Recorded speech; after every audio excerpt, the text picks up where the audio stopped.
ongi etorri beste bideo batera.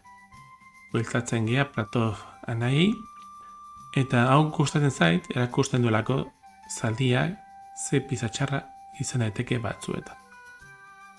Men zuriak irabazi behar du. Argi dago, irabazteko APIak kroatu behar duela. HPIa zailago daka, erregeak gertuago dagoelako. Eta hori egiteko, zaldi beltzak ezin du A8 edo A7 laukiak kontrolatu. Beraz, lehenengo saiakera da urruntzea zaldi beltza. Eta bi aukera ditu.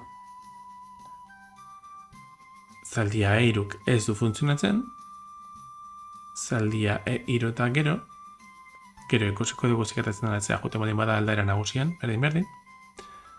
A7, D2 jake, erregea D2, beste aukerik ez dago, zaldia C4 jakea, erregea C3, zaldia B6 eta gero hau berdinketa. Zuriak goratuko du, hau bere APIa, baina beltzak denbora nahiko du bere FPIa koratzen. Beraz, ze beste aukera dakago, hasieran. Beste aukera. Berez, zaldi beltza urruntzeko, zaldia B4 da. Orain, D2 jake eta zaldia C4 ez luke eukiko zaldia jaten baldin bada. Beraz, atzea bueltatu behar da. Biakero daude, biak berdinak dira. A7 B6, biak berdinak dira. Adibidez, zaldia C7, A7, erregea G5, pioi hau jatea eta bere pioiak laguntzea, orain berriro zaldia D5, urrundu. Horregatik esan dut, berdin diola B6 edo C7, D5etik biak mertzen dielako. Aukera bakarra daka beltzak, da zaldia A8, eta orain, zaldia F4, bere pioia babestuz.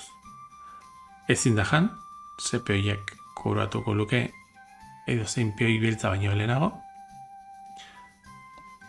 Adibidez, B4, erregea D2, eta berdin.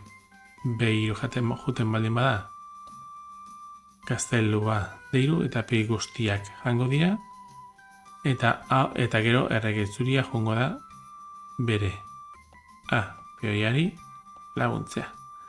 Eta beltzak ezin du topatu, bestela H pioiak kuratuko lukelako. Eskerrik asko oragoteagatik eta hurrengo bideo batera arte.